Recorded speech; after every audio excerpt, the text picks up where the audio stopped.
is weird, odd, strange, or just plain bizarre is really your cup of tea, then the Golden State Media Concepts Weird News Podcast will give you that fix. Can't believe it? Well, listen for yourself as we deliver the strangest news you definitely won't find on CNN or Fox. It's the Golden State Media Concepts Weird News Podcast.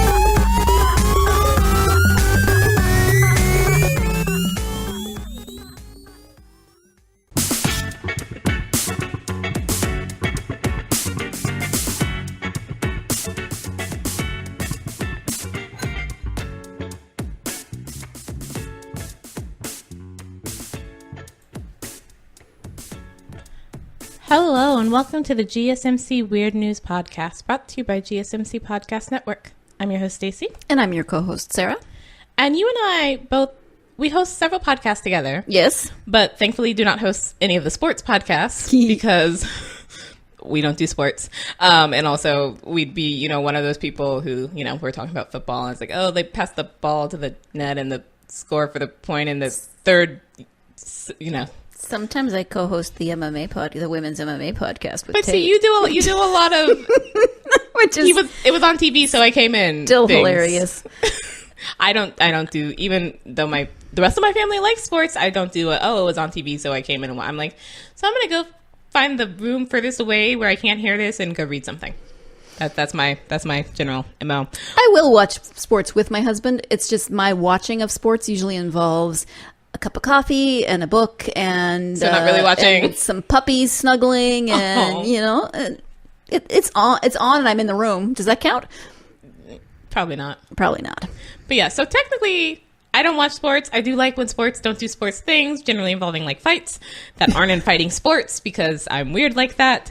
But I do find this first story very interesting in that Budweiser has installed Victory fridges in Cleveland.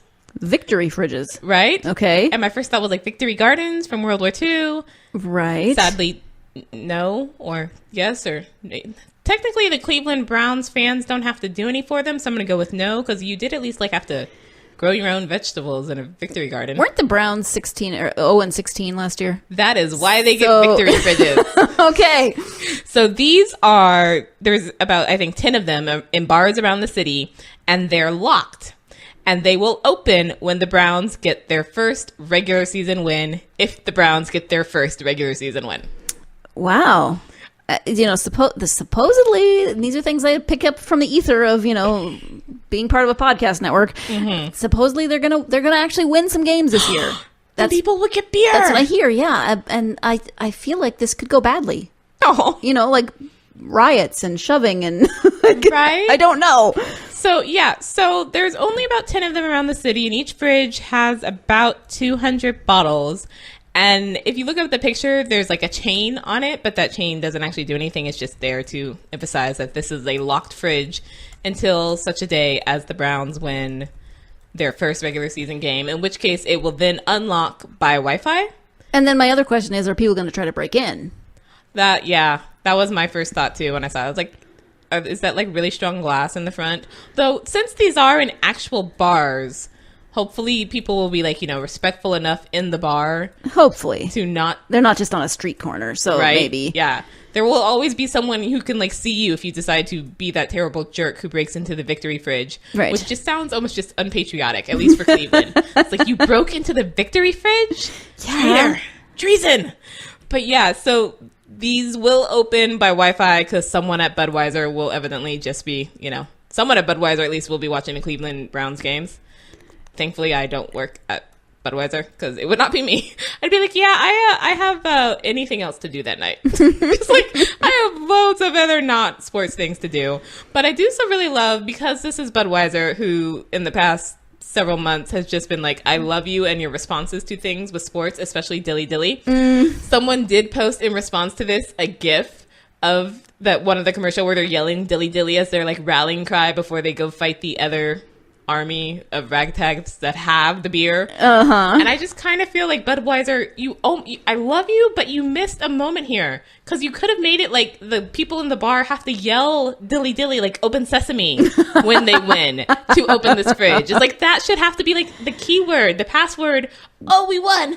But you also have to yell Dilly Dilly Dilly. Like, Budweiser, come on. But then that's more than just, a Wi-Fi code sent, a code sent across Wi-Fi. There'd have to be like some more difficult programming, I'm guessing. Or you just put a video in the front, and then people really can't break into the victory fridges. Maybe. And you see them yell Dilly Dilly, and then you put in the Wi-Fi code. Was that so hard, Budweiser? Seriously. You installed a whole fridge worth of beer and couldn't install the video camera to make them yell Dilly Dilly at it? Apparently not. Sad. And someone did also remark, considering that the Browns season last year was nothing, what happens if we go past the Best Buy or the Born On date on the beer? To which Budweiser responded, "Oh, we're going to change them out once a month to keep them fresh." Like, they've got this plan Wait, for a while. How often does beer go bad? I don't know. I don't know that. I was like, really? I don't really drink beer, so I don't like beer, so I've never looked at an expiration date. It's like, you do have to ferment it for a little while, and I don't know how long you have to ferment beer, but it's like, so wait, there's enough beer drinking going on in the world that it's roughly once a month turnover on like store shelves? Huh. And like just regular, not like during big, sports events? Really? I had no idea. I don't know either. But, Budweiser, to make sure they're always at that optimal freshness, I guess, are like, we shall change this out once a month to, keep all you Cleveland Brown fans calm as you wait for that win that supposedly is coming. And did you say this already? How many of these fridges are around Cleveland? There's about 10 in bars around the city. Okay. And in each fridge, there's 200. So hopefully these are like small bars and not like super large bars where... They're probably not sports bars that are packed with, and I don't even know how big of a sports bar you might have that might hold more than 200 people. I don't know. And I can already imagine, not that I know of anyone who's done this, but I could totally imagine someone like making an app with a map to your local, nearest victory fridge, just in case the Browns win. Hurry up and rush to your victory fridge before all the victory beers are gone. Right, because I'm sure you haven't had any beer during the game. Right, yeah, and it's not like you can buy a beer to celebrate the Browns actually finally winning something. Right. You have to get it from the victory fridge, otherwise it doesn't count. It doesn't count. And that game will be questioned, and then we have to, go back to the replay. Or do you do replay in football? You don't do replay in some sports, I know. That one free beer. You got to go get it. It's and my first thought, as we saw and we talked about on this podcast when they gave deodorant out on the subway, is people really like free things and go crazy over free things. Yeah. And since you kind of imagine this is at the end of a game because they'd have to win it, people have already been drinking. I'm like, please be really small, tiny bars and have these victory fridges in nondescript locations that aren't lit well so people kind of don't notice them. Because I can just see this going so badly when you've got people already drinking and then feeling celebratory and I have to have my part of the victory. Yeah. I have to have my victory beer. And then fighting over the beers from the victory fridge. Do we have victory fridge police or something? Security guards, bouncers. With the velvet chain. I'm just picturing that. Mom, I got a job. Guess what? I'm a security guard for the victory fridge. I mean, I can kind of see already big buff guys with sunglasses, and of course they're bald for some reason. Of course, just standing with their arms crossed on either side. But then I'm like, you have to have Browns gear on, right? And I can't imagine that because I don't do sports. So my imagination kind of gets there and then kind of stutters. Shame on it. Aww. My poor sportsless imagination. It just doesn't know what to do with this. But yeah, I think this is, again, Budweiser. I've liked the way they've handled their public campaigns, if you will, for the past few months. But still, Dilly Dilly, Open Sesame, was that so hard? Apparently. Clever people at Budweiser who've been thinking up these things for months and months now. You couldn't continue Dilly Dilly like one of those commercials that we still talk about, like the Geico Gecko that's been going on for years and years. You could have drawn Dilly Dilly out so long. I'm sorry that that they didn't let you in on that meeting. Well, because they knew I wasn't a Browns fan. They're like, only sports people are allowed in this meeting because we actually have to, appeal to the sports fans. Imagine that. Shocking. I'm sure that's exactly what the thought process was. We can't let in any non-sports Stacies. They won't get the crowd we're trying to appeal to. Our target group. Stacy's. Yeah, that's my title. Sure. Anyways, let's go with it. Yeah. We're going to take a short break. Stay tuned.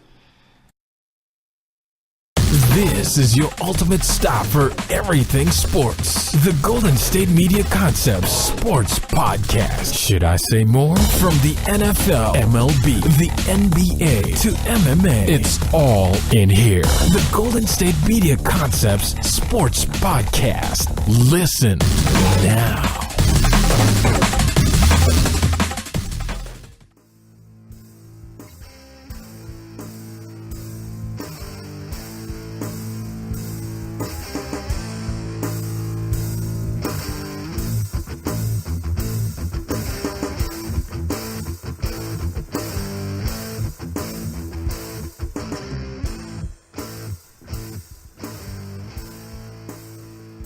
Welcome back to the GSMC Weird News Podcast.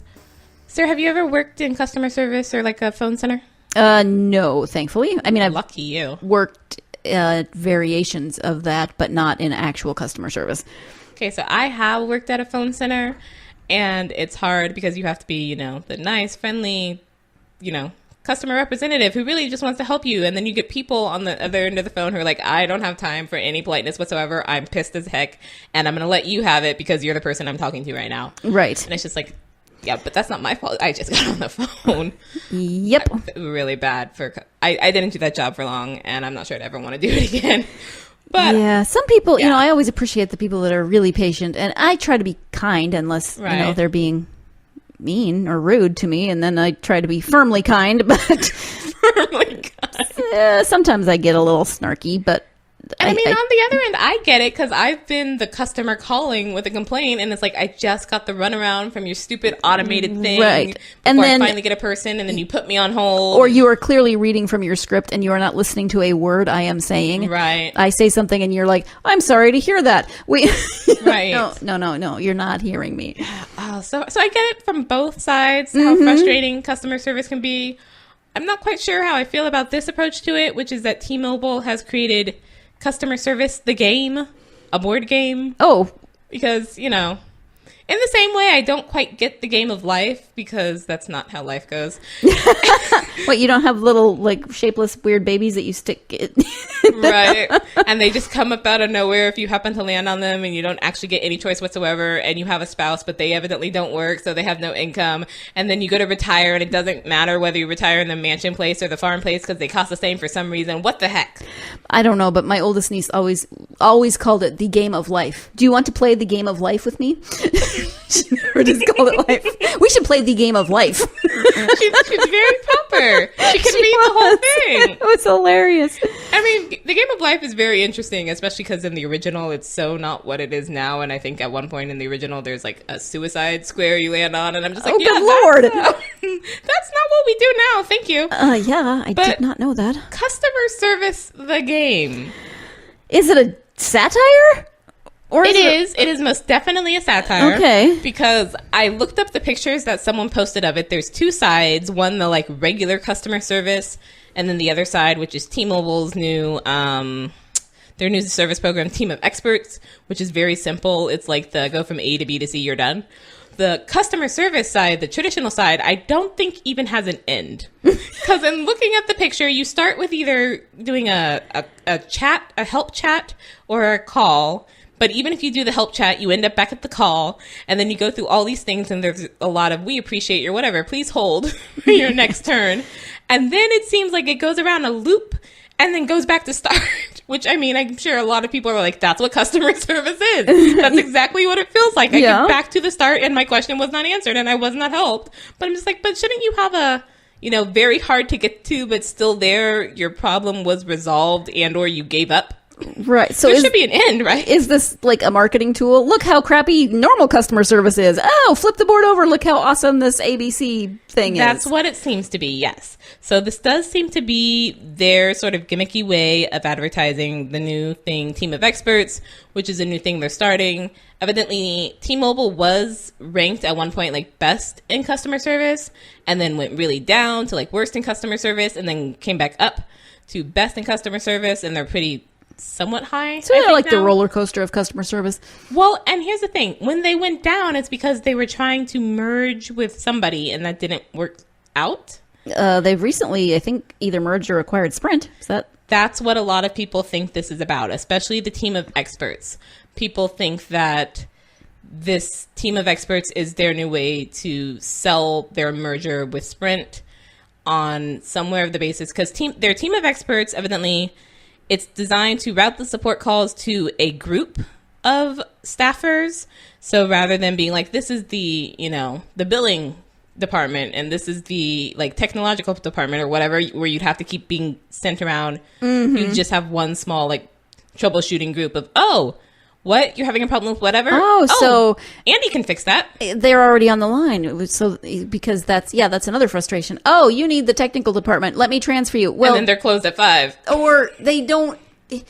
First you go through the automated system and put in all of your information. Right. Then the person answers and they don't have any of your information. Right. So then they transfer you and you say, yes, but can you fill them in on what we've been talking? Oh, yeah. Hello, this is Sarah in customer Can I service. have you fill out your account number? I was like, this is the 4th time I'm giving you my account number. Did they tell you the problem? No. What's going on? Yes. Yeah. So rather than that, more like and how now in some like really cool offices where they have the sort of, you're huddled around each other in like a desk pod set up sort of thing. Yeah. Yeah, like a pod. So this is your like pod of staffers who work together and don't send you through the annoying automated system, which has a whole acronym, as things do, interactive voice response, or IVR.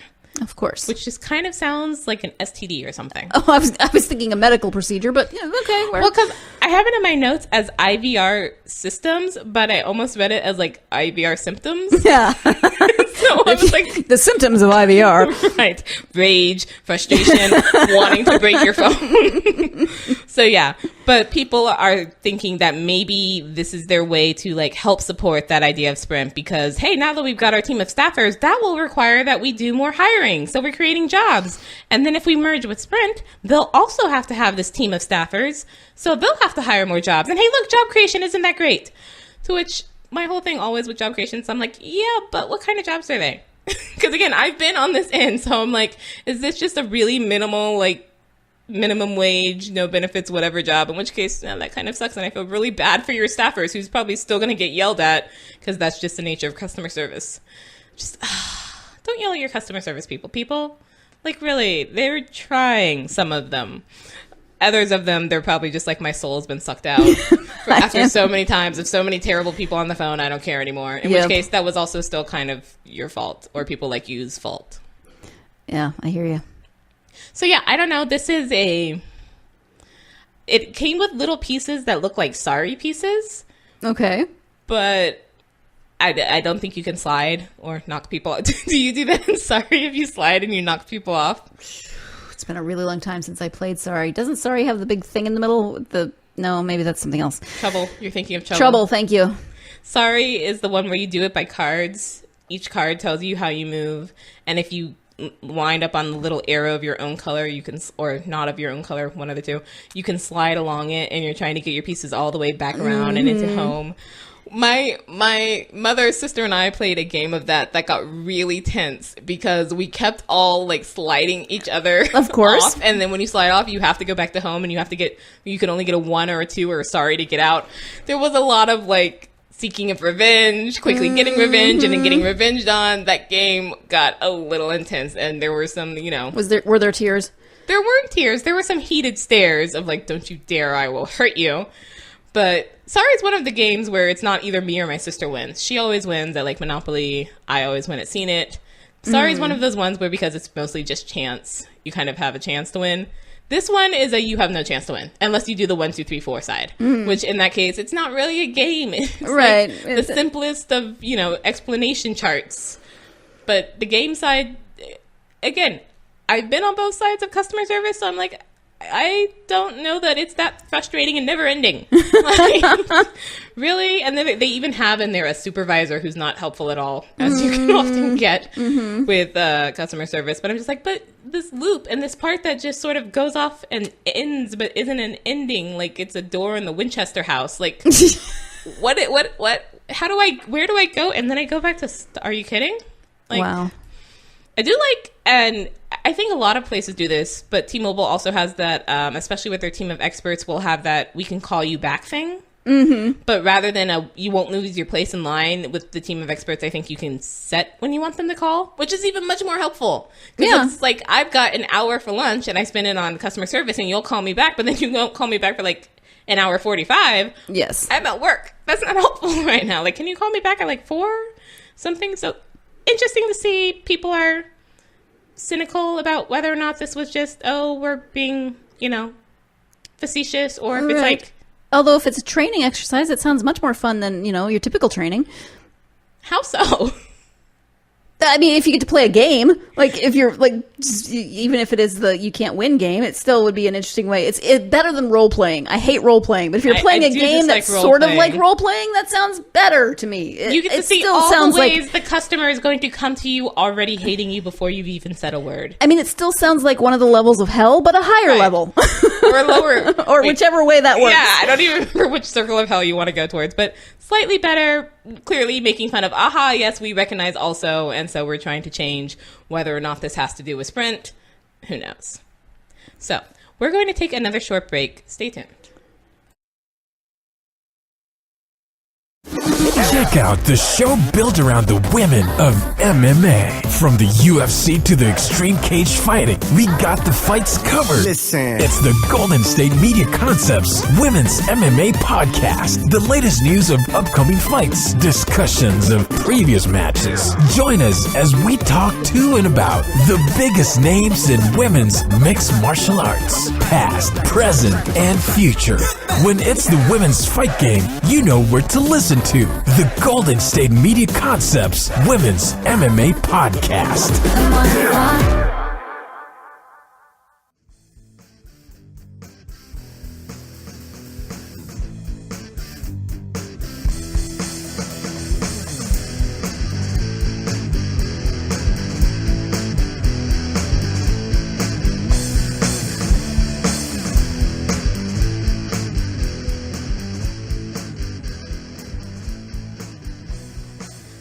Welcome back to the GSMC Weird News Podcast.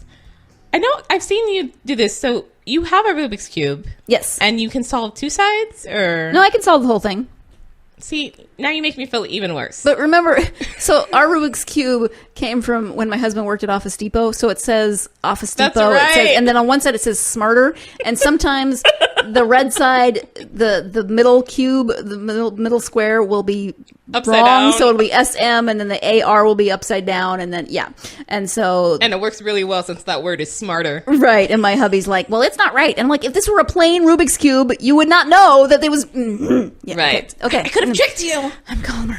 It takes me forever even just to get one side, and that's like over several days, and getting frustrated and putting it down and then picking it up and then going backwards, and I have not managed to ever solve. I think I solved like 2 sides like maybe twice in my whole life after and I've tried to do Rubik's Cubes at least like 50 times. Right, and you don't solve 2 sides like we said. It's a whole it's a whole algorithm thing, and yeah. But so, anyways, I would clearly die if I tried to do what this is, which is a teen has attempted. He may have broken it, but it hasn't been officiated yet. Break the world record of solving Rubik's Cubes underwater, because there is a world record for such things. Because there's records for everything. I can average between 5 and 7 minutes on solving a Rubik's Cube. I would die. I wouldn't come close to solving or to breaking a record, because I can't hold my breath for 5 to 7 minutes in the first place. I could have gillyweed and still die trying to do this. Just the one Rubik's Cube. It's a Harry Potter reference for those of you who aren't keeping up with that stuff. So he did it. He did 6 Rubik's Cubes underwater in 1 minute and 44 seconds in one breath. Which I'm just like... That's impressive. I mean, I know about the kid who can juggle them and solve them at the same time. What? How do you even learn that skill? How do you know where your hand... I mean, he's doing... I don't know. See, and I think this is one of those things, like when they test you for your different skills and spatial... awareness. Yeah. I don't have very good spatial awareness. I remember doing my driving test where, you have to do the 200 yards or whatever. And I'm like, I only have a sense of how much that is. So I hope I haven't gotten in too soon, or else I fail my driving test. my driver's ed teacher said, "Oh, like a quarter length of the football field." I'm like, "Really? That's the right? You know me. You've known me since I was in kindergarten. It's a very small town. Do you really think I'm going to get that reference?" You need you need a non-football reference there for the non-football people. That's just not fair. But yeah, so this is and I apologize because I'm going to also butcher this. Vako Marchalovshvili. Yeah. Of Georgia, the country. I'm guessing that's going to be the country, not the state, because that last name seems...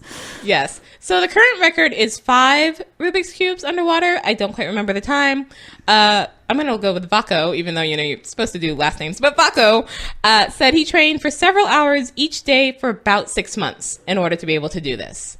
It's like, I could train for several hours each day for a year and probably still not be able to solve a Rubik's Cube no matter how much time you give me. Because, oh my gosh, just... What? And then wouldn't you, I feel like part of that training would have to be just breath holding. Well, yeah. Without even messing with the Rubik's Cube, just to, extend your breath, because otherwise you could start, panicking and... Uh-huh. If it's not going the way you want, or if you can't quite remember how to do it when it's set up this way, and then you start... Well, I guess you're not breathing faster, because you're not breathing, but heart rating faster, that's not... Unless you're a demigod son of Poseidon, and you can breathe underwater, I mean... So you're saying he's one of Poseidon's offsprings? Maybe he is. I mean, he could be a demigod. I don't know. I feel like if you were one of Poseidon's offsprings and you could do that, would you really do it with just 6 Rubik's Cubes in a minute 44? Wouldn't you be not. You know what? I'm just going to do a Rubik's Cube for every little square on this Rubik's Cube. I'm going to do a Rubik's Cube of Rubik's Cubes while holding my breath. That might raise some red flags. It might. Science might be no, no, humans don't. What are you? What are you? And then you start getting explored and, held against your will. Yeah. Although if you're the son of Poseidon and they're exploring you underwater, I kind of imagine he could just come break you out of whatever you're being held in. Because he's also the, earthquake god, right?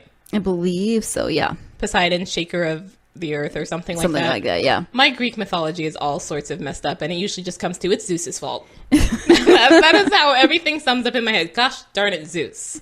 What the heck? It's always Zeus's fault. You just need to read more Rick Riordan, and you'll get more of your Greek mythology. Yeah, so I think this is amazing. I didn't watch the video just because it would make me feel bad about myself for my non-Rubik's Cubing solving abilities. Seriously, I don't have a spatial awareness. You have other gifts. It's you don't have to be good at everything everybody else is good at.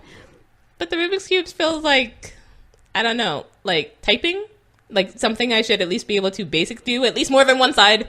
Except then you don't do another. See, and I can't even remember what you told me, and you told me how to do it. But I think I now have a mental emotional block with Rubik's Cubes. If I don't want to, I'm not going to pay any attention to this whatsoever. I don't care. And he did do it with the ones that have the sort of cut corners so you can do them faster, which I could still have, and it would not help. It would maybe make me slightly less frustrated because it wouldn't get stuck as easily. Right. But I can't find them in the neon colors, and I'm like, I don't want to highlight a Rubik's Cube. And you definitely don't want a new Rubik's Cube because those things don't move worth anything. Yeah. Although, if they're underwater, would it be like lubrication? Well, water's not a natural lubricant. I mean, how do you lubricate plastic? We're going on a whole other topic. Different.